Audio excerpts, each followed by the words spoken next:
The channel. Thought I'd try my luck at another rapid game today. See how it goes. See what we can learn today. As always, I just enter the pool and get a random opponent here. 2383. Wow. Let's see if my fighting Fajarovich can help us out today. Not going to happen today. Alright. E5 is obviously prevented there.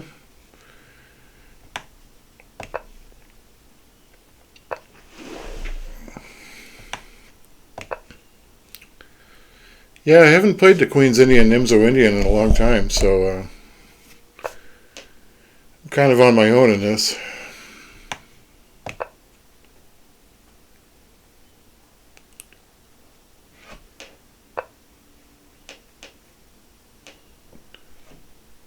Well, I mean, this is probably a thematic move, I would think.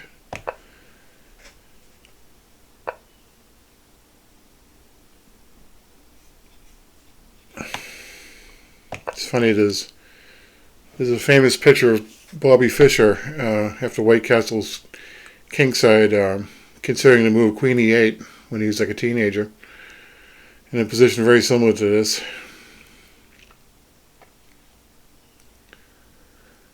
Okay. Obviously, we're fighting for the E4 square today. As somebody told me a long time ago, it's not the knight on E4 that we're fighting for, it's the square we're fighting for. Alright. In true Nimzo-Indian style, we play bishop takes knight here.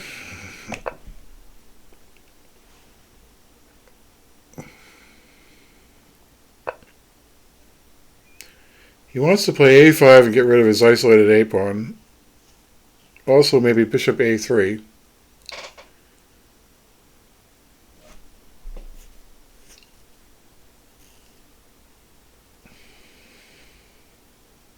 And he's not yet committed to castling kingside, so I'm not sure about Queen E8 and Queen H5 yet. I think we just kind of put the brakes on this A5 idea.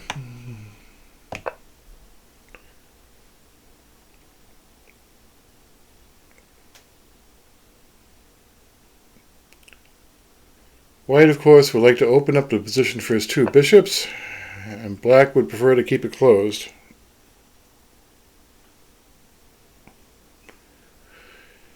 So, do I go D6 or do I go rook E8?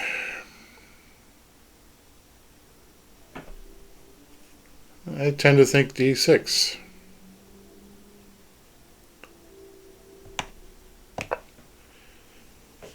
It's always a problem as to where this knight goes in the Nimzo-Indian.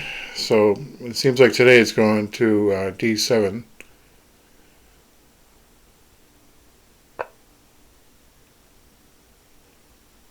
Okay, he'd like to play C5, and that exploits the pin on the pawn on B6, because the bishop on B7 is undefended.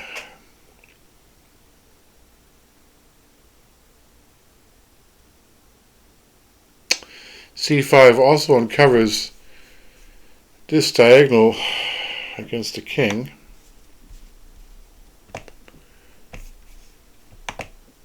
So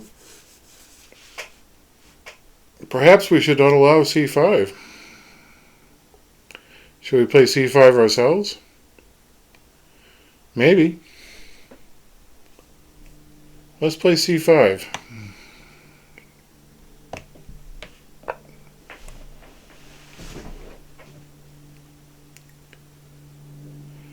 He still is not committed as king.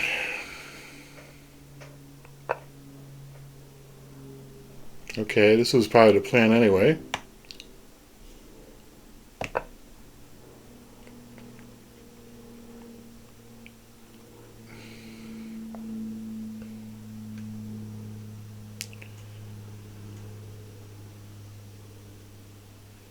I think position is okay. I've been able to prevent him from opening up the game too much for his bishops. Like this bishop in particular on a3 is biting on granite right now.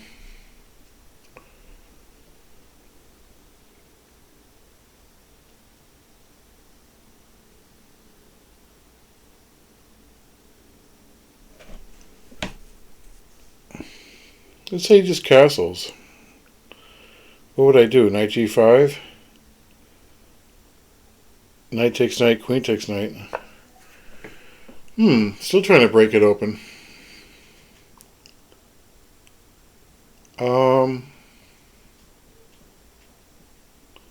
I don't see any particular reason to undouble his pawns.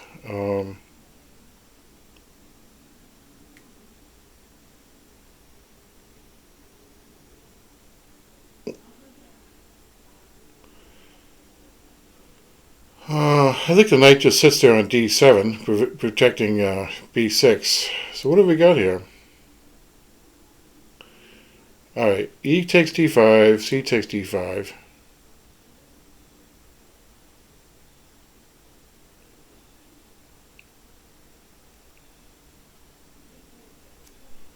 His pawns are undoubled.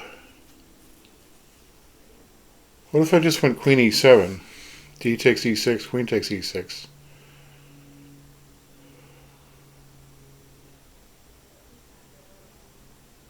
Bishop takes e4, f takes e4. I see no objection to just going queen e7.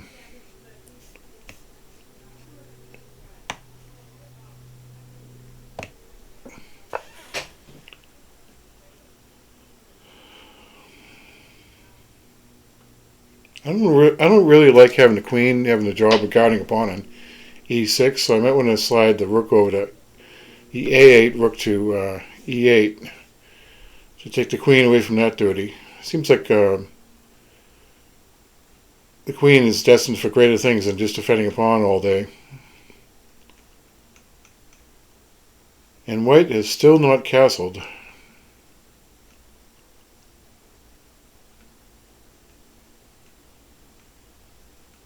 I could have went queen f6. I didn't think of that, hitting c3.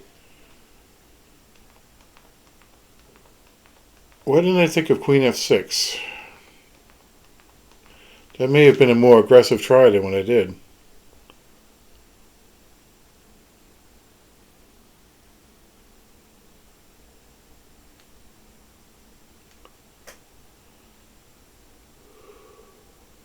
Alright, he takes the bishop takes knight. No choice here about what to do. So he's on the... Okay, now this is purely unintentional, but if I play pawn takes pawn, the queen in e7 does defend the e4 pawn, so that seems like the thing to do now.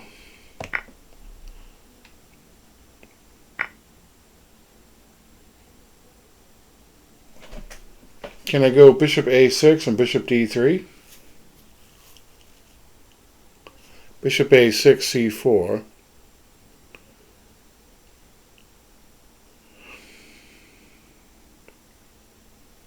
Knight e5. Knight takes e4. Knight d3 check. And queen takes e4. Alright, so let's start with this one.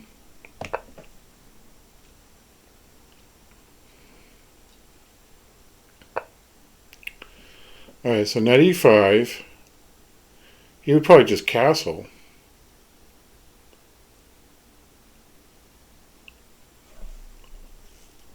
I could bring the rook to defend the b6 pawn first, and that's probably the thing to do. Seems like the knight is going to be moving soon, so let's keep this pawn defended. He's probably just going to castle now while he still can.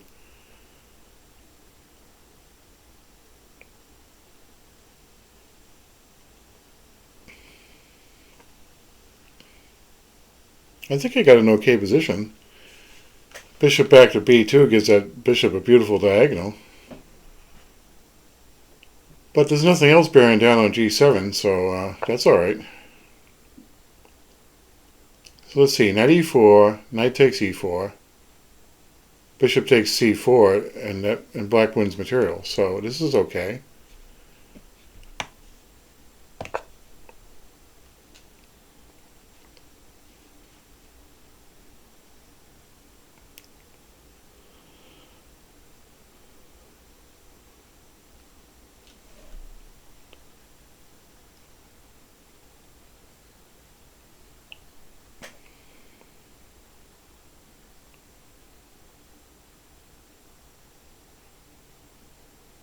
Yeah, I think my queen needs to be moved somewhere to improve it. It doesn't seem to be doing much right now.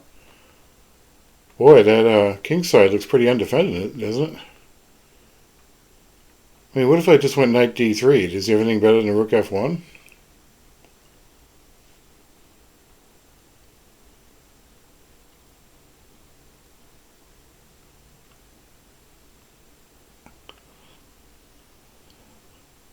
Um, let's see, if I go queen f6 and later he plays bishop b2, it hits the queen. But on the other hand, long before he gets there, I'm hitting f2 myself. Queen f7 is an alternative, and I don't have to worry about that. Queen h4? Yeah, that could be nasty.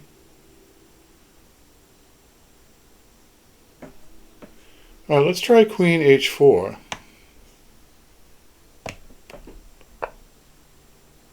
He doesn't have a light squared bishop to put on f1 or something like that, so we could get some king side pressure going here. Does he have anything better than rook f1?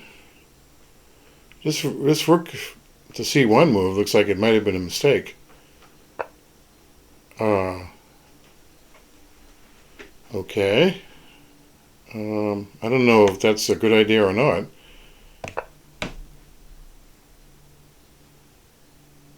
Like, we're threatening knight f3.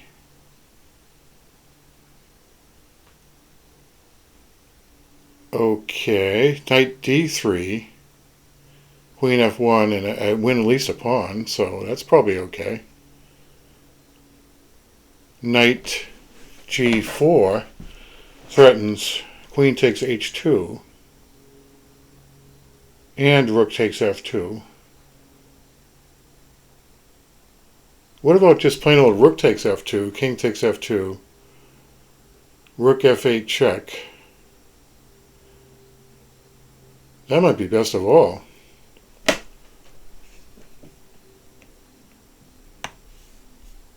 Let's really speed this baby up.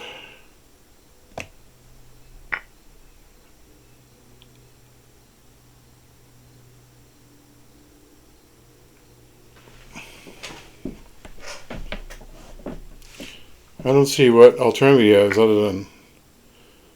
Let's see, I can play queen takes h2.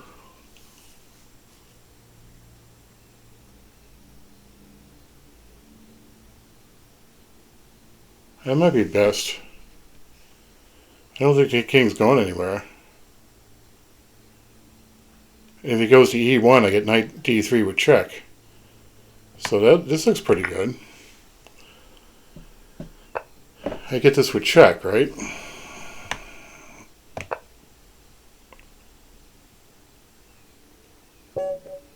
There we go. Well, I think he just refused to admit that this rook to fc1 was a bad idea. Analysis board. Computer analysis. Request a computer analysis. Let's see how things worked out.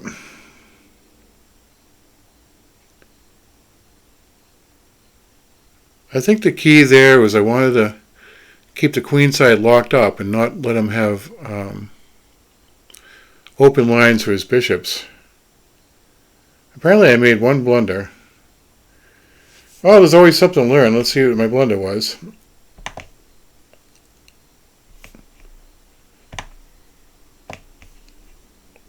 Let's see, c4. I can play queen to g5 right away. What does this do?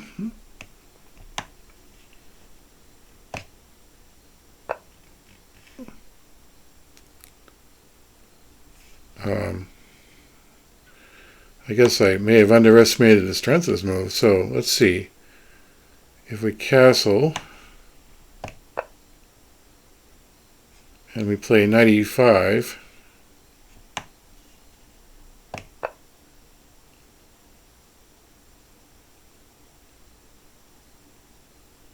we're threatening, of course, knight f3, check, and if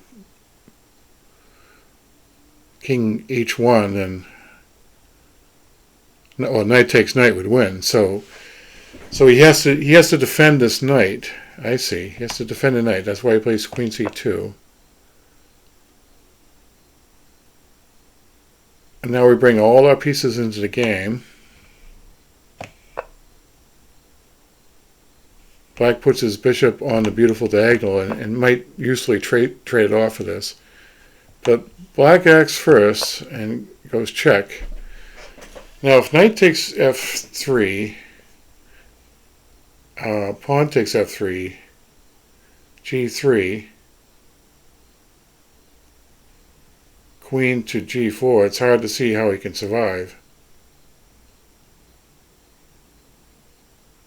And if he just moves the king, then we win a pawn for openers. I see. Pretty vanilla stuff, but this wins a pawn and hits the rook.